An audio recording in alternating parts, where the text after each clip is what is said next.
Yo, what's up mga ka-homsim? For today's video ay pupunta tayo kay Sir Tony Lumbres, isa sa mga pinakamagaling na dog trainers dito sa Pilipinas.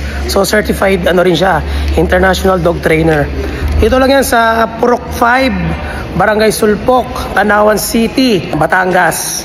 O yun, kita-kits later guys. Let's go! Hello Sir Tony, on the way na ako dyan sa place nyo.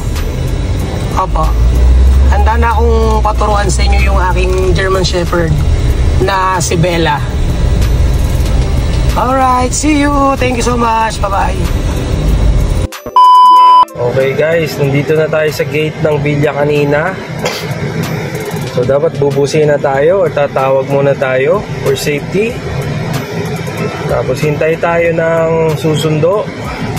Ayan, meron na daw dun sa nakakulong na yung mga canine. Kaya for safety, wag munang papasok ng walang sumusundo. Ayan, so ito na yung pataas. Ayan, nakatago na yung mga canine. Basta may appointment po, wala pong walk-in. For safety, dapat po may appointment, may date and time of arrival. Yan, dito na po yung yan, nandito na po tayo sa K9 Psychology Center. Ito po ay hill, tatlong hill po ito, 3 hills po siya. Syempre ayan, napakagandang tanawin. Ayan, yun po yung Tagaytay. Ayan, tatlong hill po yan. 1, 2, 3. 3 hectares po kasi ito. Ayan, yan po. Ito po ang Villa kanina. Ito po ang dogs. Ayan, naanuhan lang ng dahon. Dog K9 Psychology Center. Kirk! Hello po. Welcome po. Welcome to Villa kanina. The K9 Psychology Center. Ako si Tony. Your certified K9 trainer. So, si Bella po ang pangalan po niya, So, ang gagawin ko sir kay Bella, ito yung K9 puppy testing. Pero hindi lang po siya para sa mga canine. Pwede mo rin siyang gamitin kahit anong bibili kayo o mag-a-adapt kayo ng tuta para makita nyo kung meron silang kung confident ba siya o yung opposite nun, insecure ba siya o fearful ba siya. Kasi sir, pagka po kasi yung kunwari, kagaya nito, bumili kayo ng pang protection dog, tapos siya pala ay nervous or fearful, may takot, mahirap po yung, hindi naman sa imposibleng may train yun, kaya po yung may train. So mas maganda yung confident agad, yung pinanganak siyang confident, So kasi meron niyang 2 reasons bakit yung minsan pinanganak na insecure, na may takot, minsan naman ang nag-develop nun, yung owner, hindi nila alam na na-develop nila, na-nurture nila yung insecurity ng dog. Okay? So, unang-una, titingnan ko yung heart rate niya, nagbago ba? Mabilis. Ewan ko kung mabilis dahil mainit kasi summertime tayo. Okay? Next, lalagay ko dito. Ang confident dog, gaya nung puppy ko, yung puppy doon na 2.5 months, lalakad na po agad yan dito nang wala siyang takot. So, ibaba na natin. Hindi siya naglakad. But that doesn't mean na siya yung nervous insecure type, Okay. Dito na natin kung meron siyang ball drive. Okay. Come on. Okay.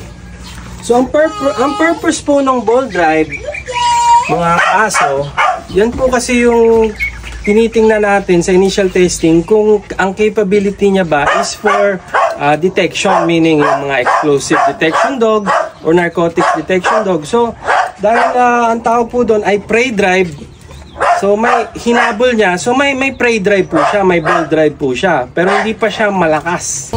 One more time, Yun. Okay. Kuwari po, gagamitin siya for explosive detection or narcotics detection.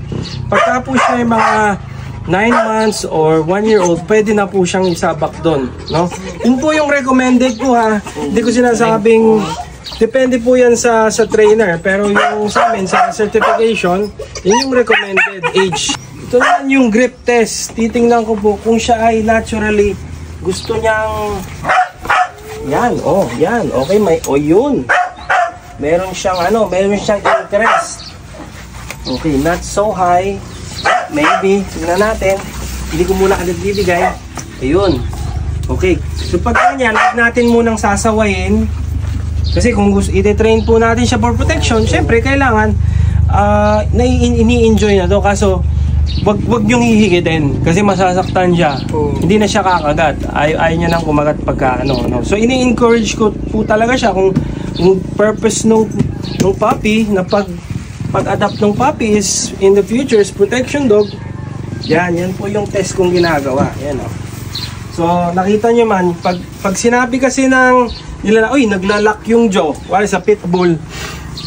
Yun po yung unprofessional o walang experience, no? Ang tawag po doon talaga ay grip. Hindi po naglalak yung jaw kasi hindi naman yan padlock. Hindi po yan mechanism, di ba po? Yes, tama? Yes, tama. Di ba? Logic. Okay, ito na po yung pinakahuli. So ito yung nerve test. Kanina binigyan ko siya ng isang nerve test sa heights. Pass talaga, sir. Congratulations, sir. Alam niyo bakit? Kasi sir, hinahabol niyo yung bola. May grip pa siya sa ano. Tapos ito pa, hindi siya nagitla. In-investigate pa niya. So congrats, sir. Ano to? Pwede tong working dog. Pwede siyang i-train to be a canine. So, yung pong mga nanonood, yung ating mga viewers po dyan, hindi po lahat ng Belgian, Doberman, German Shepherd ay pinanganak na canine. Canine means trained, certified, working dog. Tatlong words po yun. Trained, certified, working dog. Ngayon, saka lang po sila canine pag natapos na yung canine training nila. Diba? Okay? Pero yung word na C-A-N-I-N-E, yan yung all dogs. All dogs. Diba? Yung letter K and 9 yung pinag-uusapan natin. Yun yung working dog. Diba? So, hindi naman syempre lahat sila ay magkaka-work. Pero at least may canine training sila. Kung nakapasa sila, sir, doon sila labeled na as canine. So, ayan. So, ang dami nyo na pong kalaman. Okay. So, punta lang po kayo dito sa Villa Canina or the Canine Psychology Center. Kung meron po kayong mga tanong, inquiry, libre po. Libre po yung inyong assessment ng aso nyo. And dito po sila magbo-boarding. Napakaganda pong tanawin, mahangin. And mas love dogs. Thank you, sir, for coming. Thank you, Sir Tony. Thank you po. Highly recommended. Thank you, sir. Right.